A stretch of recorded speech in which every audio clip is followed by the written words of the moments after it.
Bienvenidos a Observatorio Semanal.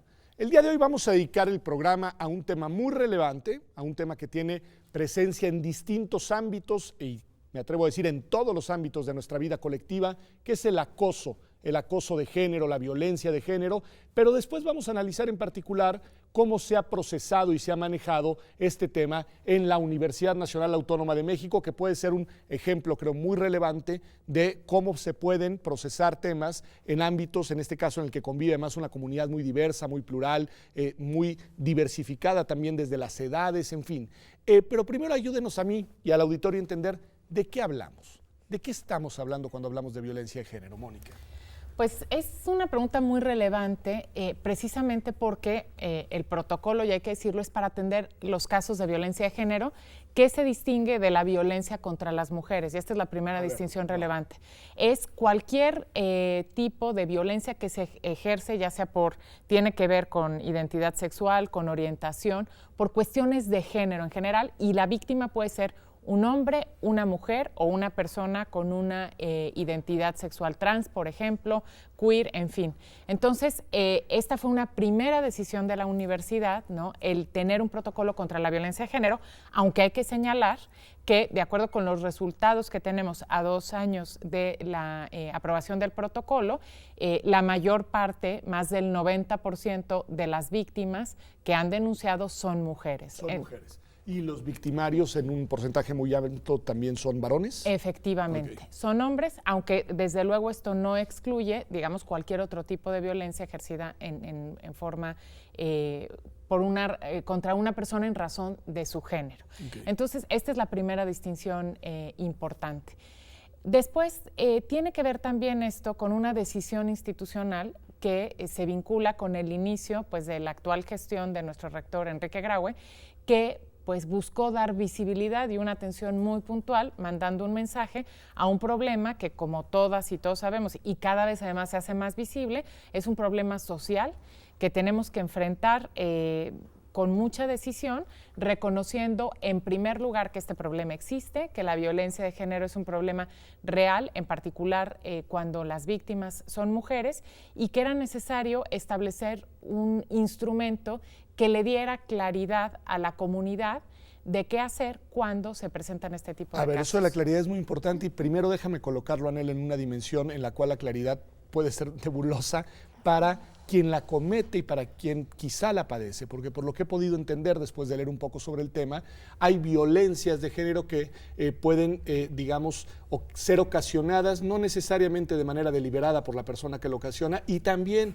le puede costar trabajo a la víctima tomar conciencia de que ha sido sujeto de violencia. ¿Qué decir de eso? Es decir, ¿cómo lograr, digamos, un poco meterle claridad a un tema tan relevante? Sí, exactamente. El tema del género es muy nebuloso porque al ser tan naturalizado, al ser un problema estructural dentro de nuestra sociedad, a veces las personas no nos damos cuenta de que hacemos o tenemos ciertas actitudes que reiteran este tipo de estereotipos, ¿no? Entonces, el protocolo es muy importante porque justamente introduce un procedimiento alternativo con enfoque restaurativo. A ver, cuéntanos eso. Que permite justamente en ciertas conductas adoptar procedimientos que a la persona le hagan ver y reconocer que hubo una actitud que pudo no ser voluntariamente dañina para otra persona, pero que generó un daño, okay, ¿no? Y que tal vez necesitamos repensar en las relaciones que nosotras tenemos, porque justamente el género, a veces no contamos con estas distinciones y las expectativas que esperamos en razón del sexo de cada persona, ¿no? Y si una persona no cumple con esta expectativa, inmediatamente a veces tenemos conductas que pueden cerrarle a esa persona el acceso a un derecho, ¿no? Eso resulta muy importante. Ver, esto me lleva a imaginar que hay distintos tipos de violencias de género, Mónica, o sea, que hay distintas maneras de ejercer violencias. Sí, hay distintas maneras y, como decía él, es un tema complejo, sí, porque ni siquiera, por ejemplo, la Ley de Acceso a las Mujeres a una Vida Libre de Violencia hace una clasificación, digamos, una tipificación de lo que es violencia y lo que no es violencia, porque hay una dimensión subjetiva muy relevante que tiene que ver pues con las percepciones, con la historia, con la personalidad de la propia víctima. Entonces, eso es lo, digamos, lo verdaderamente complejo y pues lo que ya se vuelve pues fundamental a la hora de comunicar de qué estamos hablando cuando se trata de violencia de género. Entonces, puede haber conductas, ¿no? Y vamos a lo más básico, ¿no? Un piropo puede ser recibido por una mujer pues con mucha naturalidad y como algo sin relevancia, y por otra mujer con un acto, como un acto de profunda agresión. Y esto es... Eso está interesantísimo, porque quiere decir que el mismo acto puede tener efectos diversos dependiendo de quién es el destinatario. Efectivamente, y eso es una de las cosas que nos cuesta muchísimo trabajo comunicar y precisamente desnaturalizar, como decía Anel, que hay cierto tipo de conductas que no deben darse en la relación entre las personas, y todo pasa por un tema muy importante, que es el tema del consentimiento. Okay. Entonces, como decía Anel, bueno, pues este ejemplo que ponemos de los piropos pues es muy naturalizado, ¿no? Muchas veces para los varones opinar, se les pida o no la opinión sobre el aspecto, el cuerpo de las mujeres. Y eso es lo que hay que ir desnaturalizando, porque independientemente de que pues puede haber algunas mujeres que no les haga absolutamente ninguna mella y no consideren una agresión el que se les haga un piropo, es una conducta inadecuada porque puede haber una afectación y porque pues nadie les pidió a los varones ese tipo de opinión respecto de las mujeres. Pensando en los varones, el asunto es complicado, pues lo digo desde este lado de la mesa. Y hay una preocupación, Anel, y te la pregunto a ti, que es el hecho de que se pueda abusar de este tipo de protocolos, de este tipo de temas. Es decir, que alguien que en realidad pues no necesariamente se sintió afectada o no necesariamente padeció un asunto en concreto, pudiera eventualmente hacer un mal uso y colocar a un hombre en una posición en la que no le tocaría o en realidad no es responsable. En realidad el protocolo está construido con los principios del derecho, es decir, respeta los derechos tanto de la persona que presenta la queja como de la persona a la que se le señala que realizó esa acción. Entonces, durante el procedimiento, tanto los abogados como las personas expertas en psicología en materia de género van a ir ayudando a que este procedimiento sea lo más imparcial. Esto justamente elimina la posibilidad de que una persona que no ha cometido esa acción pueda ser sancionada, pero también permite a la persona que presenta una queja ir acompañada. Es decir, se protege a ambas partes y no existe una parcialidad hacia la persona que presenta la queja, ¿no? Respetar los derechos de cada quien. El solo hecho de que se sepa que una persona ha sido acusada o señalada como una persona que ejerce violencia de género le puede generar un estigma, Mónica, porque si se sabe ya que determinada persona ha sido señalada por sus colegas o por sus estudiantes o por su tal, puede generarle ya, digamos, una imagen pública, social, en su entorno profesional, en este caso en el universitario, que puede ser difícil de remontar. ¿Qué decir de eso? Mira, es precisamente el objetivo del protocolo, y esto que decía Anel es muy importante, y por eso es que el mensaje desde el inicio y desde la aprobación de este instrumento, ¿no?, que no es otra cosa, y aquí para el público que no conoce, que ordenar, digamos, y concentrar en un solo instrumento cuál es todo el procedimiento que debe seguirse cuando una persona se denuncia haber sido víctima de violencia de género. No, el protocolo no es una normativa, el protocolo recoge, y vamos a decirlo, pues se basa en la Ley Federal del Trabajo, en el Código, en el Estatuto General de la Universidad, en el Código de Ética, en nuestros contratos colectivos. Es decir, lo que hace es concentrar una serie de pasos que tienen que ver con procedimientos que están normados. Okay. Ahora, por eso es importante e insistimos mucho en la cultura de la denuncia, y para nosotros es tan importante la confianza que debe tener el protocolo, porque, claro. Lo que nosotros decimos es, si la persona que se siente haber sido víctima de violencia de género va a denunciar, este procedimiento respeta los derechos, da garantía de audiencia y nos permite proteger, como bien decía Anel, a la persona en situación de víctima y a la persona presunta agresora, porque lo que hay en los casos, tanto que el presunto agresor sea alumno, personal administrativo, funcionario o personal académico, tener un proceso en donde pues, se tengan que desahogar las pruebas y se pruebe que efectivamente ocurrió la conducta que es señalada.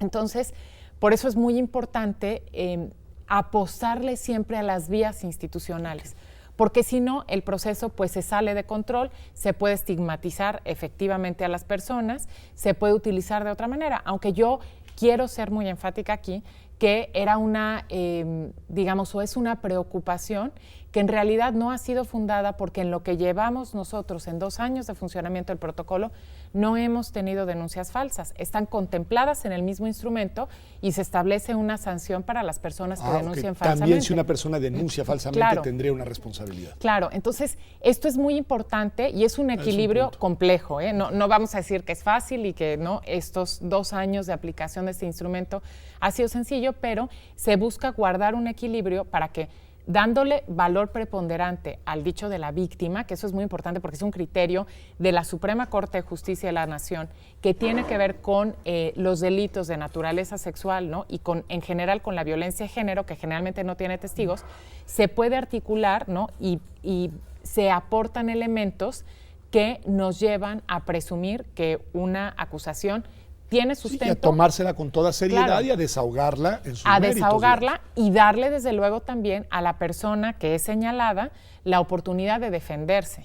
Y eso es lo que nos ha permitido también defender, digamos, ante tribunales fuera, las decisiones que se toman de sancionar a una persona que ha cometido un acto de violencia de género. Entonces, es muy importante por eso conocer el instrumento, que la comunidad se apropie de él y que sepa pues, que está encaminado a proteger a todas las personas para no cometer injusticias, pero para sí atender a un problema que es real y que es la violencia de género. Me parece muy importante, me parece la verdad es que este enfoque fundamental para que también la comunidad en su conjunto pueda entender cuáles son las razones por un lado del protocolo y también sus potencialidades, y ahora les preguntaré después de un corte, cuáles son los resultados, es decir, qué ha sucedido. Pero hay algo muy importante en el que te dejo aquí en el oído para antes de volver, y es este tema que ya nos anunciabas, de que hay distintas vías para procesar los temas, es decir, que no todo termina necesariamente con las sanciones, que ya me dirán cuáles son, que contempla la legislación, sino que hay otras vías en las que se reconstruye de otra manera. Y ahí te pregunto, Anel, esa vía, ¿cuándo es posible? ¿Cuándo es posible una vía de, digamos, recomposición en un caso de violencia de género? Pues, de acuerdo con el protocolo, ciertos casos pueden ser tratados por este procedimiento. Por ejemplo, son procedimientos en donde no exista un delito que se persiga por oficio, que no sea con personas en situación de minoría de edad, que hayan sufrido violencia sexual, porque el daño es diferenciado. Entonces, o sea, si no sucede esto, entonces se puede explorar esta otra vía. Es posible explorar, de acuerdo con el equipo experto en esta materia que se encuentra en la UNAD, que la UNAD es una unidad para la atención a toda la comunidad sobre violencia de género y entre otras quejas. Se encuentra un grupo especializado ahí que analiza el caso, que tiene entrevistas con la persona que presenta la queja y con la persona que realiza esta acción. Algo importante es que la persona que realiza la acción tiene que aceptar la acción. ¿No? Me parece muy interesante. O sea, ahí hay una vía que de alguna manera es de una composición no sancionatoria, digamos. Que también hay que decirlo porque creo que tiene, vamos al corte y volvemos, pero creo que tiene también una dimensión cultural. Me da la impresión que por ahí se puede construir también una comprensión distinta de un tema que, como nos han explicado Mónica y Anel, no es tan fácil de entender y no es tan fácil de comprender a cabalidad. Ya regresamos aquí a Observatorio Semanal.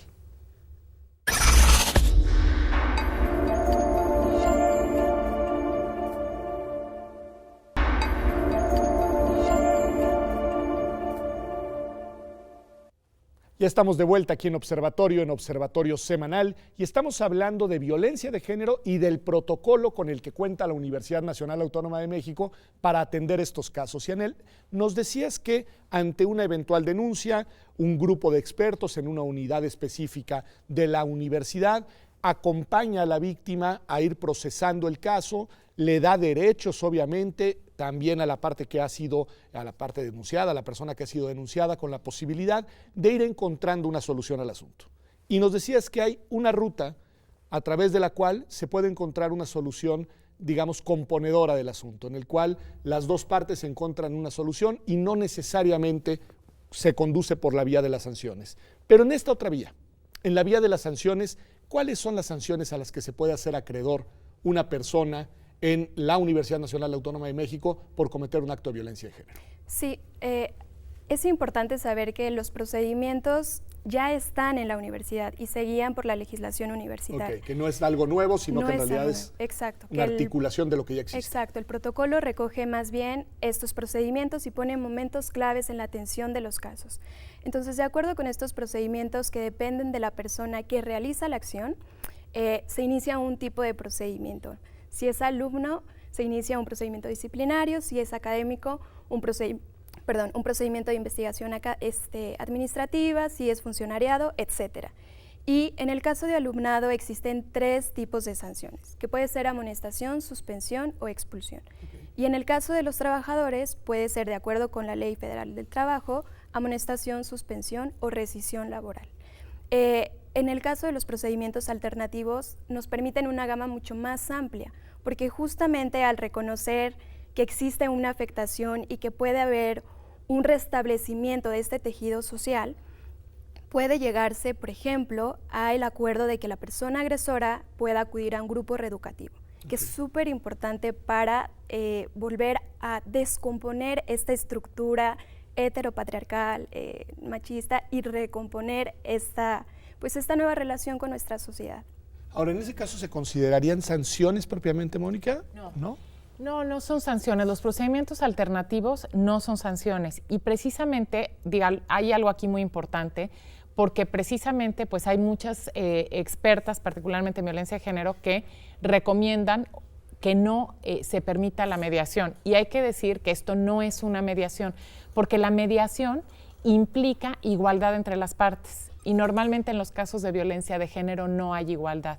Okay. Y por eso es que, de acuerdo también con la nueva tendencia de nuestro sistema de justicia penal, se enfoca hacia los procedimientos alternativos con enfoque de justicia restaurativa. Okay, pero no es mediación, no es mediación. Digamos, es más, okay, la mayoría de las veces ni siquiera la víctima entra en contacto directo con el agresor, es decir, no lo sentamos ahí a decir, bueno, a ver, claro, sino que a través de personas que están certificadas y que han recibido toda una capacitación para llevar a cabo estos procedimientos, se comunican la víctima con el agresor. Y es muy importante esto que decían, el agresor tiene que reconocer que cometió la conducta, no la responsabilidad de la violencia. Okay. Y lo que nos hemos dado cuenta en estos casos es que hay muchas ocasiones en las que el agresor no tiene idea de que estaba cometiendo un acto de violencia de género, sino que lo tiene tan normalizado, ¿no? Que, por ejemplo, pues, ¿no? El besar a alguien, pues es, ¿no? Es algo normal. Y entonces, mediante estos procedimientos, la víctima, a través de la persona que hace este procedimiento alternativo, puede hacerle sentir al agresor por qué lo que hizo es un acto de violencia de género. Y esto sí es profundamente transformador, porque hemos tenido casos pues, de personas que ¿no? llevan a lo mejor muchísimos años haciendo las mismas conductas y que no se habían percatado. Exactamente. Y entonces caen en la cuenta de que eso que habían hecho toda la vida implicaba una agresión para la persona, ¿no? Y que no se lo habían dicho muchas mujeres, porque las mujeres, en primer lugar, también lo tenemos normalizado. A ver, es que ese es el punto que me parece interesantísimo, porque incluso ahí está el lado del agresor, pero también el lado de la persona agredida. ¿Cuánto tarda y cómo le hace para darse cuenta de que está siendo sujeto de una agresión? Es muy diferenciado en cada persona, ¿no? Una persona puede reaccionar inmediatamente, pero hay personas que viven, por ejemplo, en esta idea romántica del amor, ¿no? Y en este ciclo de la violencia de género, en donde pueden tardar años en darse cuenta. A ver, me pareció muy interesante, pero mezclaste dos cosas interesantes, ¿no? Esta cosa de idea romántica del amor y al mismo tiempo vinculado con violencia de género. A ver, ayúdanos un poquitín con eso. Tenemos, de hecho, en el informe que la mayor violencia la sufren, por ejemplo, el alumnado en relaciones de pareja y expareja, ¿no? Y justo es esta idea romántica en donde nos peleamos, sí me dijo que, bueno, no soy buena en esto, pero del otro lado me regala cualquier cosa. me pide perdón, los hombres generalmente no lloran, lloró, entonces está realmente arrepentido y se vuelve otra vez a este ciclo, exacto. Y la violencia lamentablemente va escalando y se va haciendo mucho más fuerte. Pudo haber comenzado con un comentario negativo, puede llegar hasta los golpes, ¿no? Pero es esta idea que nos enseñan desde chiquitos en las películas, en el amor se sufre, hay que aguantar, hay que tener paciencia. Justamente eso puede hacer que la violencia tarde en ser reconocida. Muy interesante. Tienen un informe, Mónica, con los datos de lo que ha sucedido en estos 2 años de vigencia del protocolo. Así, un panorama, ayúdanos a ir reconstruyendo qué tenemos como resultado, qué ha cambiado una vez que el protocolo entró en vigor, en fin, qué tenemos de saldos. Mira, es muy importante, digamos, retomar lo que dijimos al inicio del programa. Esto no es que cree alguna cosa nueva, simplemente ordena. Y era justamente uno de los objetivos el ser una herramienta de comunicación hacia la comunidad universitaria, ¿no? Quienes llevamos mucho tiempo en la universidad, ¿no? Muchas mujeres decimos, bueno, pues a lo mejor yo fui hace 15 años víctima de violencia de género y no supe a dónde hacer, qué hacer ni qué acudir, y normalmente se dejaba pasar. Entonces, en primer lugar, a mí sí me gustaría resaltar que este objetivo pedagógico ha surtido efectos en tanto el protocolo ha ayudado a estimular la cultura de la denuncia. Hemos tenido en 2 años en que se dio a conocer este instrumento más de 1000% aumento de denuncias. 1000% de aumento. 1000%, lo cual pues ha supuesto un reto muy importante al que desde luego también pues ha ayudado mucho la publicidad del protocolo, el darlo a conocer, pero también un ambiente social que ha sido muy propicio para la cultura de la denuncia. Afortunadamente, y yo quiero decirlo, cuando mundial, de hecho. Claro, cuando surge esto del Me Too, ¿no? En Estados Unidos particularmente, pero también todo este debate, la UNAM ya tenía este instrumento. Y entonces, pues fue muy fácil canalizar como toda esta inquietud que se empieza a generar también derivada de la toma de conciencia, pues de las alumnas, de las académicas, etcétera, el decir, bueno, pues aquí tenemos nosotros un instrumento, tenemos pasos perfectamente claros, ¿no? Entonces, creo que eso es lo primero que había que resaltar, el incremento en el número de denuncias, de manera muy importante. También otra cosa que nos arroja y que creo que sí fue una sorpresa, es que, como bien decía él, un número muy importante de denuncias tiene que ver con violencia de pareja, no necesariamente una relación jerárquica. Ojo, hay que decir pues que este informe es respecto de las denuncias que se presentan y desde luego es más sencillo presentar una denuncia en contra de un par, ¿no? De un igual, de otro alumno, a una denuncia en contra de un profesor, un funcionario, un director. Entonces, claro que esto tiene este sesgo, pero nos refleja precisamente una situación que nos preocupa muchísimo, porque puede haber en el imaginario, con toda esta, promoción del feminismo y toda esta, la incorporación de las mujeres a la vida pública, etcétera, ¿no? Que se ha incrementado mucho, pues que teníamos nuevas generaciones distintas, con una concepción distinta pues, del papel de la mujer, de las relaciones. Y no necesariamente. No necesariamente. La violencia de género sigue estando muy presente entre nuestras alumnas y alumnos, y hay que decir también de bachillerato, que la universidad pues tiene un número muy importante de alumnos de nivel bachillerato y en donde hay manifestaciones preocupantes de este problema. Una cuestión estructural, cultural más fuerte. Anel, una última pregunta en este bloque para ir un corte y regresar, tiene que ver con algo que le escuché al rector. El rector dijo que es a propósito de este 1000% de incremento de denuncias, decía el rector, no es que seamos más violentos, es que está siendo más visible la violencia. ¿Qué decir de eso?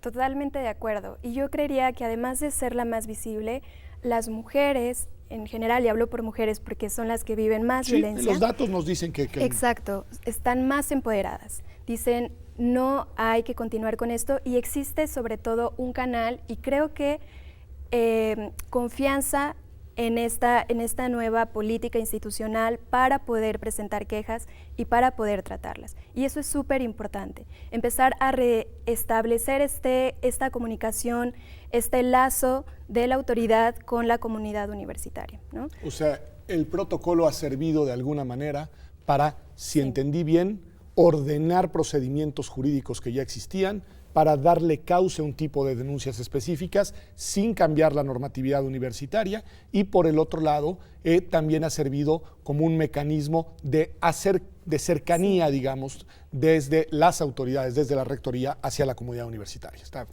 Podemos resumir así este último punto. Vamos a un corte y volvemos aquí a Observatorio. A Observatorio Semanal. Estamos hablando de violencia de género y del protocolo para la atención de los casos en este tema de la Universidad Nacional Autónoma de México.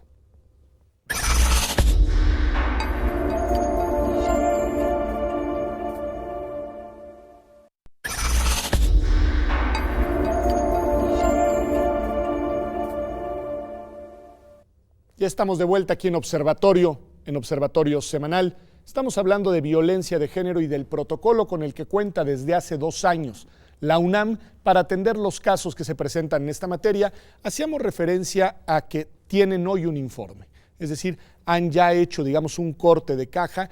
¿Por qué es importante en el contar con un informe? Es decir, ¿para qué nos sirven los datos que arroja el ejercicio que han hecho de revisar qué es lo que ha pasado?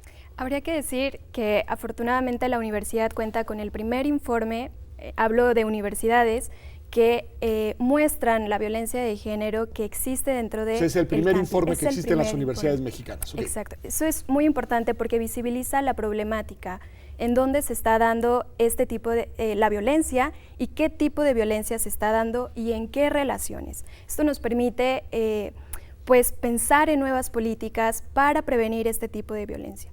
Por eso es tan importante saber y contar con datos.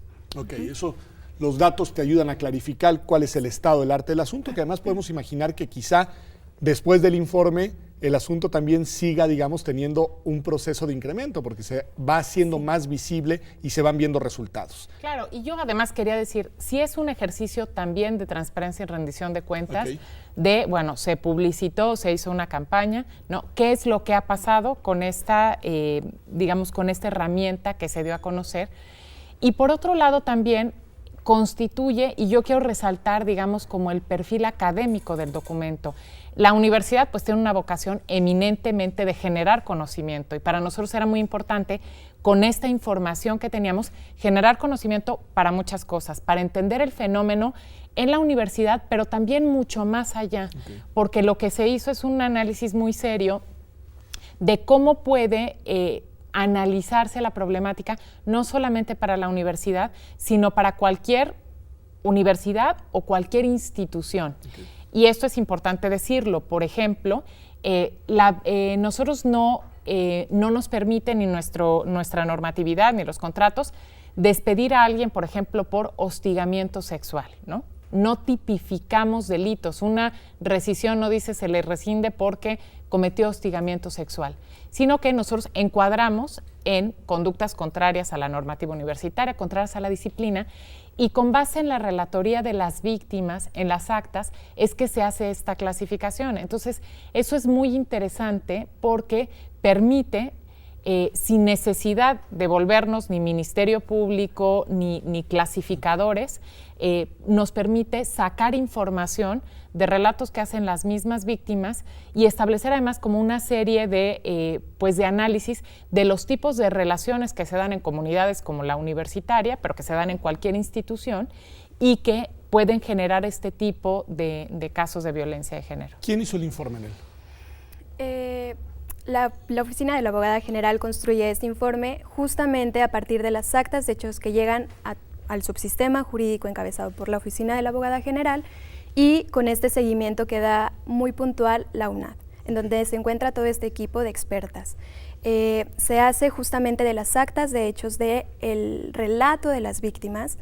Y obviamente con toda la reserva de los datos personales del caso. Claro, el informe solamente está compuesto de una parte sociodemográfica que nos dice el sexo de la persona sin identificar el nombre, la edad principalmente en la que se focaliza la violencia, que justamente coincide con las facultades y educación media superior, ¿no? Nos habla de los tipos de violencia que se retoman de la Ley General del Acceso a las Mujeres a una Vida Libre de Violencia y de otros, por ejemplo, se saca igual de guiados del Código Penal, pero no se tipifica, ¿no? Simplemente es una cuestión metodológica que nos ayuda a dar orden. las relaciones que se pueden dar en la universidad, ¿no? Te da orden y te da visibilidad. Y te da digamos, visibilidad, exacto. Me parece sí. muy importante. Mónica, pero también el protocolo ha sido, digamos, objeto de críticas, como todo instrumento, ¿no? Objeto de críticas desde distintos puntos de vista, desde distintos actores, algunos colectivos feministas dentro de la universidad, algunos colectivos de varones, de hombres que pues, han visto esto como un instrumento que en realidad vulnera, digamos, también potencialmente sus derechos, algunas organizaciones también de trabajadores, en fin, ha habido ahí una serie de observaciones. ¿Qué decir y cómo procesar las críticas al protocolo? Mira, eso ha sido muy importante porque precisamente se pensó en un protocolo que no es propiamente normatividad universitaria, y explico, o sea, no es un reglamento pasado por consejo universitario, sino es, como decíamos, ¿no? Es sistematización de distintas normatividades, lo cual permite que sea un instrumento muy dúctil y que puede ser transformado en cualquier momento. Desde el inicio se pensó que fuera de esta forma, porque era algo pues que no se había intentado antes y que sabíamos que iba a ser susceptible de mejoras. Y en todo este tiempo, desde luego, hay distintas posiciones y nosotros tenemos pues que dar voz a todo lo que nos refiere la comunidad. Entonces, bueno, ¿cuál ha sido, digamos, cuáles han sido de las principales críticas al protocolo? Que algunas son atendibles y otras no, ¿no? Por ejemplo, habíamos puesto inicialmente pues el periodo de 1 año, ¿no? Que esto fue muy criticado y que también pues está siendo revisada esta situación de que sea el periodo de 1 año. Es 1 año para denunciar y si no el asunto ya no sería, sí. digamos... Sí, y esto tenía una razón, no era, digamos, simplemente por poner un plazo. Para que, como normalmente las conductas de violencia de género ocurren en entornos que no hay testigos, es muy importante para sostener que realmente está diciendo la verdad de una persona, lo que en derecho se llama circunstancias de modo, tiempo y lugar, es decir, ocurrió en esta fecha, ¿no? De esta manera, en este sitio, ¿no? Y entonces eso permite pues darle veracidad y construir un argumento fuerte a favor, ¿no? de el dicho de la víctima. Cuando pasa más tiempo es mucho más difícil que se articule, claro, y que se articulen las pruebas, ¿no? Pues la gente ya no se acuerda, entonces eso hace que sea mucho más endeble, porque tenemos nosotros claro que esto va a ser, pues nosotros lo vamos a tener que defender muchas veces en un amparo o en un juicio laboral. Entonces tenemos que realmente hacer un procedimiento muy sólido, ¿no? Entonces, bueno, esta era una de las cuestiones. Pues también ha habido pues críticas en relación con que sean, por ejemplo, los propios titulares los que tengan que aplicar las sanciones. Difícil posición para los titulares. Es muy difícil la posición, pero no tenemos alternativa. Porque eso lo establece la normatividad vigente, incluso, punto. claro, la Ley Federal del Trabajo en el caso de trabajadores, ¿no? Y nuestra normatividad universitaria en el caso de alumnas y alumnos. Entonces, no puede haber más que, bueno, pues los titulares y en el caso del alumnado, el tribunal universitario, que está contemplado en nuestra legislación, ¿no? Otras de las críticas también... Esa sería, por ejemplo, de las que decías, esas no se pueden salvar. Esas no se pueden salvar, ¿no? Había a veces una propuesta de crear un organismo autónomo, pues no podemos inventar cosas que queden fuera ni de nuestra propia norma ni de la normativa nacional, ¿no? Entonces, esto también es importante. Otra situación que se ha criticado también o se ha observado al protocolo es que no hay, digamos, por esta misma situación, un criterio uniforme en relación con las sanciones, porque la decisión la tiene que tomar finalmente el titular, el director, directora de la entidad o dependencia de la escuela, de la facultad, es quien tiene la última palabra, ¿no? Nosotros podemos desde el subsistema jurídico asesorar, aconsejar, decir, bueno, hay elementos para esto, pero finalmente queda ahí. Y entonces depende del criterio, aunque estamos trabajando en pues establecer algún tipo de orientaciones que permitan a los titulares también pues saber, dependiendo de la gravedad de la conducta, sí, pues es qué también sanción un aprendizaje podría. Bien complicado. No, claro, es muy complejo y bueno, pues estamos hablando, no hay que olvidarlo nunca, de una comunidad de casi 500,000 de personas. Entonces no es fácil tampoco tener estos criterios homologados, ¿no? Anel, yo me imagino que ustedes también han ido aprendiendo a usar el protocolo, es decir, que el protocolo es este instrumental que organiza normas que ya existen, sí, pero que había que aprender a utilizarlo. ¿Cuál ha sido tu experiencia? Pues justamente con los casos uno también se va dando cuenta en dónde necesitamos poner más atención, ¿no? Por ejemplo, a partir del protocolo también tenemos desafíos con la atención psicológica y psiquiátrica de las personas. Se han realizado convenios con la Facultad de Psicología, con la Facultad de Medicina. Justamente se buscan otros espacios, por ejemplo, de nuevas masculinidades que nos permitan reconducir justamente a las personas que realizan estas acciones y que puedan reaprender, ¿no? Es buscar este apoyo porque necesitamos también estos lazos institucionales, este diálogo con otras universidades, diálogo con otras organizaciones que nos ayuden a fortalecer el instrumento. Última pregunta, Mónica, siguiendo esto que decía Anel, me imagino que también ha de haber un esfuerzo institucional de carácter preventivo, de carácter de transformación cultural, no únicamente sancionatorio y no únicamente punitivo. ¿Qué hay por ahí? Y esto es muy importante porque no va a ser suficiente con 50 protocolos y crecer el personal que da atención si no cambiamos la cultura. Y en este sentido es importante también resaltar que pues ese es nuestro principal reto. Hace 2 años, también en el contexto de la divulgación del protocolo, la universidad se adhirió a la plataforma He4She de ONU Mujeres, en donde participó la universidad.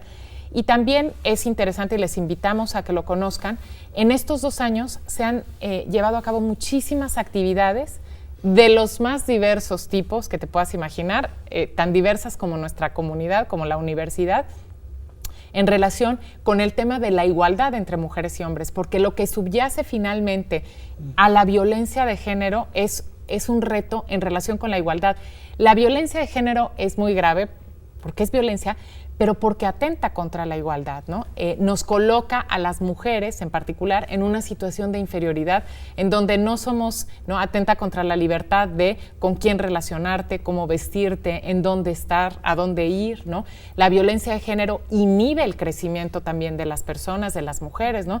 En tanto, bueno, pues si alguien es hostigada sexualmente por su superior, ¿no? O si es víctima de violencia de género, esto ha truncado muchas carreras de muchas mujeres. Entonces, por eso es importante colocar en el centro de la igualdad y decir que finalmente lo que estamos hablando es de igualdad entre mujeres y hombres. Pues me parece importantísimo y me parece un cierre muy pertinente, porque entender al protocolo en abstracto probablemente no es posible. Hay que entenderlo en concreto, hay que entender por qué en una universidad como en la UNAM se hace un esfuerzo para construir un mecanismo que permita canalizar de manera, digamos, reivindicatoria de los derechos tanto de las víctimas como también de los potenciales victimarios en los casos de violencia de género. Esto ha sido Observatorio Semanal. Gracias por acompañarnos. Nos vemos aquí, como todas las semanas, en TV UNAM el próximo domingo.